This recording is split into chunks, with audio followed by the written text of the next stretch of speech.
ជំរាបសួរបងប្អូនជាទីគោរពនិងជាទីស្រឡាញ់រាប់អានទាំងអស់គ្នាផងដែរបាទថ្ងៃនេះខ្ញុំធ្វើការចែករំលែកពាក់ព័ន្ធជាមួយនឹងការប្រើប្រាស់ផលិតផលទូទៅមិនថាផលិតផលស្បែកឬក៏ផលិតផលវីតាមីនឬក៏ប្រភេទនៃផលិតផលផ្សេងជាច្រើននៅតាមបណ្ដាញសង្គម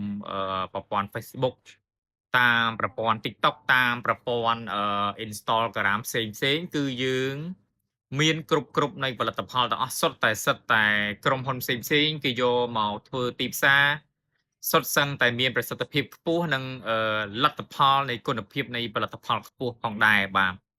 អញ្ចឹងមុននឹងយើងទិញនៅផលិតផលផ្សេងយើងត្រូវឆែកមើលដែរយើងត្រូវឆែកមើលពីទម្លាប់ក្នុងការរស់នៅរបស់យើងតើអ្វីដែលយើងកំពុងធ្វើការរស់នៅនេះមានមានភាពល្អប្រសើរហើយឬនៅគឺពាក់ព័ន្ធជាមួយនឹង3ចំណុចដែលសំខាន់ដែលគេហៅថាផលិតផលល្អយ៉ាងណាក៏ដោយបើសិនជាយើងមិនធ្វើរឿងទាំង3នោះទេនោះអ្វីជាលទ្ធផលសម្រេចនៃគុណប្រយោជន៍នៃផលិតផលនោះវានឹងខូចគុណភាពឬក៏បាត់បង់នឹងប្រសិទ្ធផលនៃផលិតផលផ្សេងក្នុងដំណាក់កាលក្នុងការប្រើប្រាស់វាមិនខុសពីដែលយើងប្រើប្រាស់ប្រភេទនៅវីតាមីនពេលព្រឹកតែយើងយកទៅប្រើប្រាស់ពេលថ្ងៃឬក៏យើងយកវីតាមីនពេលថ្ងៃយកទៅប្រើប្រាស់នៅពេលយប់ក៏វាមិនសូវមានប្រសិទ្ធភាពនោះដែរអញ្ចឹងយើងមុននឹងធ្វើការប្រើប្រាស់នៅផលិតផលមួយណាយើងត្រូវតែយល់ដឹងអំពី3ចំណុចសំខាន់ទី1ថាតើរាងកាយរបស់យើងត្រូវការវីតាមីនអ្វីអញ្ចឹងនៅក្នុងគណៈពេលដែលដឹងថាតើនៅក្នុងរាងកាយរបស់យើងត្រូវការវីតាមីនអ្វីយើងត្រូវធ្វើការឆ្លងកាត់ជាមួយនឹងការពិគ្រោះសុខភាពជាមួយនឹងវេជ្ជបណ្ឌិតឬក៏គ្រូពេទ្យឯកទេសណាមួយដែលគាត់បានសិក្សារៀនសូត្រនិងមានជំនាញច្បាស់លាស់នៅទៅលើផលិតផលវីតាមីនផ្សេងខ្ញុំឧទាហរណ៍ដូចជាមានបងប្អូនមួយចំនួនគាត់អាចជាខ្វះវីតាមីន A បាទខ្វះវីតាមីន D ខ្វះជាតិម៉ាញ៉េស្យូមខ្វះជាតិប៉ូតាស្យូមបាទខ្វះជាតិកាល់ស្យូមឬក៏ខ្វះជាតិស្ករអញ្ចឹងតើយើងត្រូវប្រើប្រាស់ប្រភេទនៃផលិតផលណាមួយនៅវីតាមីនណាមួយដើម្បីឲ្យចំគោលដៅដែលយើងម្នាក់ចំណាយលុយហើយឲ្យបានប្រសិទ្ធភាពខ្ពស់នោះផងដែរបាទអូខេបាទចំណុចទី2គឺពាក់ព័ន្ធជាមួយនឹងការរៀបចំចានអាហារបាទការរៀបចំចានអាហារគឺសំខាន់មែនទែនសម្រាប់បងប្អូនមិនទិញផលិតផលប្រើក៏ដោយសម្រាប់បងប្អូនមិនទាន់ឈឺក៏ដោយឬក៏បងប្អូនដែលមានជំងឺក៏ដោយគឺចាំបាច់បំផុតត្រូវស្វែងយល់អំពីការរៀបចំចានអាហារឲ្យបានត្រឹមត្រូវការរៀបចំចានអាហារឲ្យបានត្រឹមត្រូវវាស្មើនឹងការដែលយើងឈ្នះជំងឺទាំងឡាយរហូតដល់80%នៃបញ្ហាសុខភាពទូទៅដែលខ្ញុំបានធ្វើការចែករំលែកកន្លងមកពីបញ្ហាពាក់ព័ន្ធជាមួយនឹងជំងឺ NCD និងជំងឺមិនឆ្លងដែលមានដូចជាជំងឺទឹកនោមផ្អែមជំងឺលើសសម្ពាធឈាមជំងឺដាច់សរសៃឈាមខួរក្បាលជំងឺមហារីកជំងឺរលាកសួតជាដើមសុទ្ធសឹងតែជាជំងឺមួយដែលហៅថាឃាតករសម្ងាត់ដែលมันបានប្រាប់យើងពីដើមហេតុមុនថាអូខ្ញុំត្រូវតែដល់ពេលវេលាលើសសម្ពាធឈាមហើយខ្ញុំត្រូវដល់ពេលវេលាក្នុងការកាំងបេះដូងហើយខ្ញុំដល់ពេលវេលាក្នុងការលើសជាតិស្ករហើយខ្ញុំដល់ពេលវេលានៅក្នុងការដែលមានបញ្ហាទឹកនោមប្រៃហើយអញ្ចឹងការរៀបចំចានអាហារនេះគឺមានសារៈសំខាន់ដែលយើងជាសារដាស់តឿនមួយសម្រាប់បងស្ត្រីបងបុរសឬក៏មេចុងភៅបាទមេចុងភៅគ្រប់ក្រុមគ្រួសាររបស់អ្នកគឺជាគ្រូពេទ្យផ្ទាល់ខ្លួនដោយខ្លួនឯងផ្ទាល់បាទ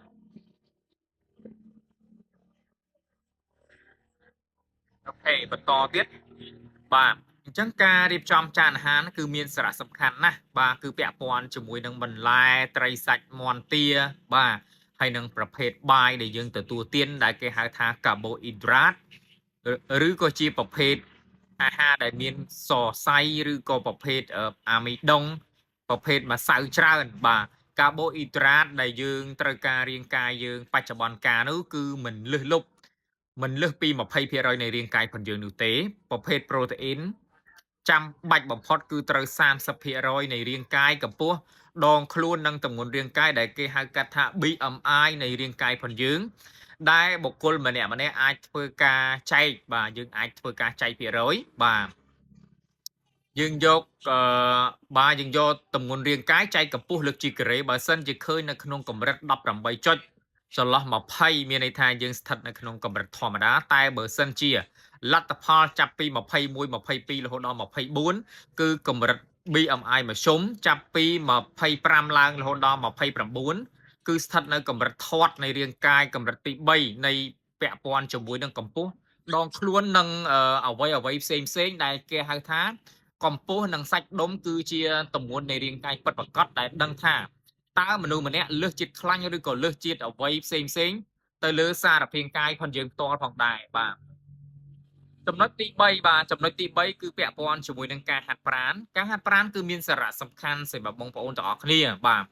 bờ sân chia trong ao riêng cai dương miền thiệp tầng này là miền sạch đôngឬក៏miền thiệp scom tới chia miền sạch mặc vinhឬក៏miền lược chít khănឬក៏miền bánh hạt thoát tới lơ riêng cai ca hạt pranក៏មានសារៈសំខាន់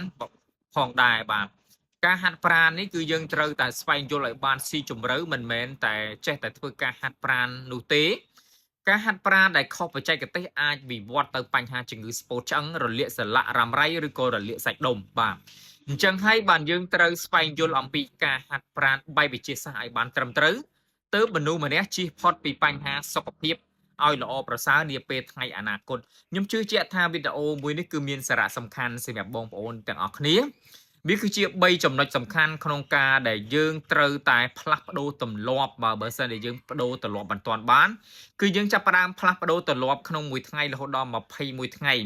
នោះអ្វីនឹងគ្រប់បែបយ៉ាងវានឹងដំណើរការល្អបាទអញ្ចឹងយើងធ្វើការសង្ខេបរួមម្ដងទៀតទោះជាផលិតផលល្អគុណភាពកម្រិតណាក៏ដោយបាទបើសិនជាយើងមិនបានធ្វើរឿងទាំង3ចំណុចសំខាន់ដែលហៅថា protocol sign ត្រឹមត្រូវនោះទេយើងនឹងមិនទទួលបានលទ្ធផលល្អ 100% នោះទេបាទអញ្ចឹងចំណុចទី1គឺរាងកាយរបស់មនុស្សយើងត្រូវការវីតាមីនតាមស្ថានភាពសុខភាពរាងកាយរបស់បុគ្គលផ្សេងបាទទី2គឺការរៀបចំចានអាហារឲ្យបានត្រឹមត្រូវទី3គឺពាក់ព័ន្ធជាមួយនឹងលំហាត់ប្រាណបែបវិទ្យាសាស្ត្រឲ្យបានត្រឹមត្រូវទើបយើងនឹងជៀសផុតពីបញ្ហាតាក់ទងនឹងជំងឺ metabolic syndrome